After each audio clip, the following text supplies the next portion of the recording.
What if I told you that one of the most powerful financial systems ever created wasn't invented by a billionaire, a hedge fund, or a Silicon Valley startup? What if the method that helped millions of families survive economic collapse, war, inflation, and personal financial ruin was nothing more than a stack of envelopes and some cash? No apps, no algorithms, no AI forecasts, just paper, cash, rules.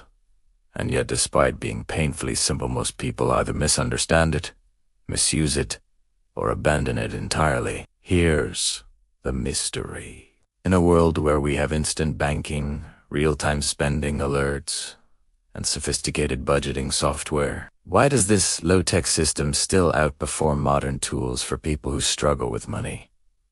Why do people with spreadsheets fail, while people with envelopes succeed? And perhaps more unsettling, why do so many people feel more in control of their money when they intentionally make it harder to spend? Tonight, we're not just explaining the envelope budgeting method. We're uncovering where it came from, why it spread, when it broke, how it failed, why it returned, and what it reveals about human behavior, discipline, and modern financial traps. This is not a budgeting tutorial. This is a story about control, scarcity, and human psychology, and why money problems are rarely about math. Setting the stage, money before envelopes. To understand the envelope budgeting method, we have to go back, not just decades, but centuries to a time when money behaved very differently. Before credit cards, before overdraft protection, before buy now, pay later. For most of human history, money had three defining traits. 1, it was physical. 2, it was finite. 3, once it was gone. It was gone if you ran out of coins. You didn't swipe again. You didn't borrow instantly. You didn't float the difference. You stopped spending. Households operated on visible limits. Merchants counted cash. Families felt scarcity immediately. There was no illusion of wealth, and because of that, early household budgeting wasn't optional, it was survival. Food, fuel, rent, clothing, medicine. Every expense competed for the same limited pile of cash. If too much went to one category, another suffered.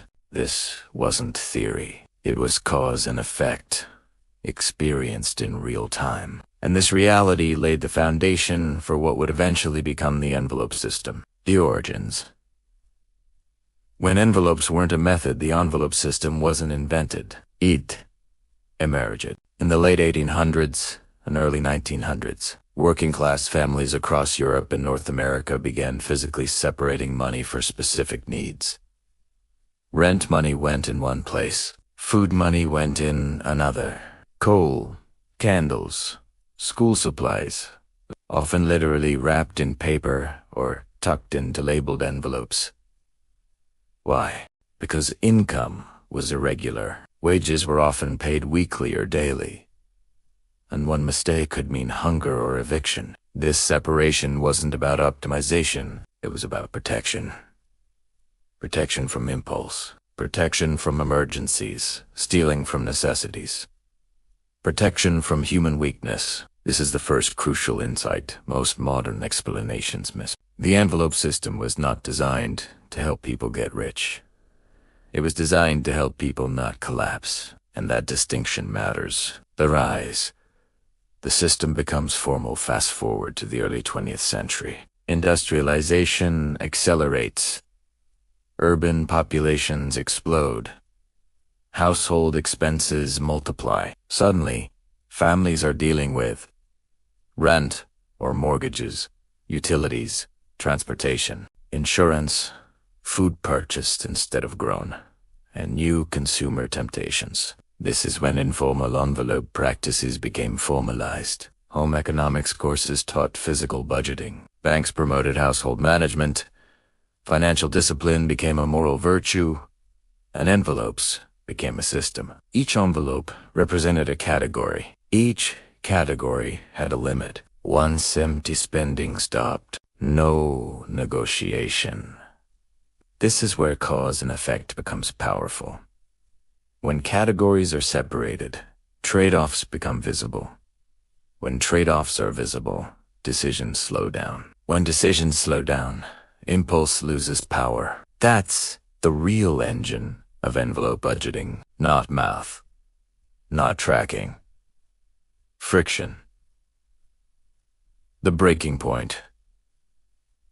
Credit enters the scene, then came the shift. The 1950s and 1960s introduced widespread consumer credit. At first, it seemed harmless. Charge cards, store credit, deferred payments, then revolving credit, then universal credit cards. Suddenly, spending no longer required money, it required permission. This is the moment the envelope system began to break. Not because it stopped working, but because it conflicted with a new reality. Credit removed the immediate consequence of empty envelopes. You could spend past the limit. You could delay pain. You could borrow from the future invisibly. And people did. The envelope system felt restrictive, outdated, embarrassing. Why use envelopes when you could just pay it off later? This is where the cause and effect chain accelerates. Credit increased spending velocity. Spending velocity increased household debt. Debt normalized financial stress. Financial stress became permanent. And yet, ironically, this is exactly when envelope budgeting became more necessary. The fallout. Why most people failed at budgeting by the 1980s and 1990s. Budgeting had a reputation problem. People tried budgets and failed. Why? Because most budgets were theoretical. Spreadsheets, percentages, projections. They assumed rational behavior. But humans don't spend rationally. They spend emotionally. They spend socially. They spend impulsively. They spend when tired, stressed, bored, or insecure. Envelope budgeting didn't fail because it was wrong. It failed because people abandoned the constraint part while keeping the tracking part. Tracking alone doesn't change behavior.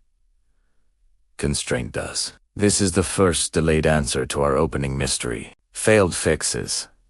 A PPS automation. An illusion of control. Then came the digital revolution. Budgeting apps promised real-time insights, automated categorization, predictive spending, financial clarity. And yet, household debt kept rising. Savings rates remained fragile. Financial anxiety increased. Why? Because apps removed pain. No physical money leaving your hand. No visible depletion. No moment of hesitation. Just taps. This is where envelope budgeting re-enters the story, not as nostalgia, but as rebellion. The modern return. Why envelopes came back in the 2008 financial crisis. Something interesting happened. People who used envelope budgeting, physical or digital, were statistically more likely to avoid overdrafts, avoid high interest debt, maintain emergency savings. Not because they earned more, because they spent less. Cause and effect again. Limits created awareness. Awareness created restraint. Restraint created margin. Margin created resilience. Envelope budgeting returned not as paper envelopes only, but as category-based constraint systems. Digital envelopes, cash, stuffing, zero-based budgeting. Different tools. Same psychology. The real mechanism. Why it works, and why it is uncomfortable. Envelope budgeting works because it exploits three psychological truths. 1. Money feels more real when it's tangible. 2. Scarcity changes decision-making. 3. Rules reduce emotional negotiation when an envelope is empty.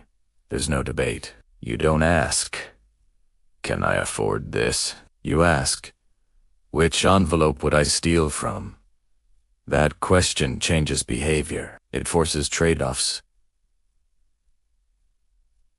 into the open, and most people don't like what they see, which is why envelope budgeting feels hard. Not because it's complex, but because it's honest. Modern perils, the pattern repeats. Look around today. Buy now, pay later. Subscription creep. Invisible microtransactions. Algorithm-driven impulse spending. The same pattern repeats. Friction removed. Spending accelerates. Debt normalizes. Anxiety follows. Envelope budgeting stands in direct opposition to this trend. It intentionally adds friction in a frictionless economy. That's why it feels radical. 3 takeaways: clear, direct, memorable takeaway. 1. Envelope budgeting isn't about money, it's about behavior control. Takeaway: to the system works best for people who feel bad with money because it removes decision fatigue. Takeaway 3.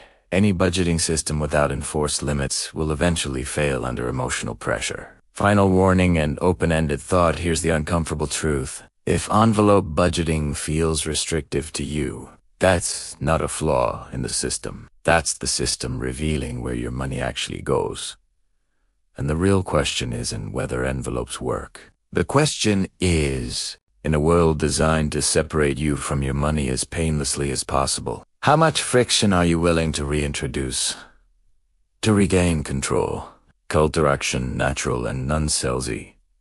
If this video changed how you think about budgeting, not just as math, but as psychology, subscribe. If you want a deeper breakdown of how to apply envelope budgeting in a modern digital world, leave a comment saying envelopes. And if you know someone who says, I make enough money, I just don't know where it goes, share this with them, because the problem usually isn't income.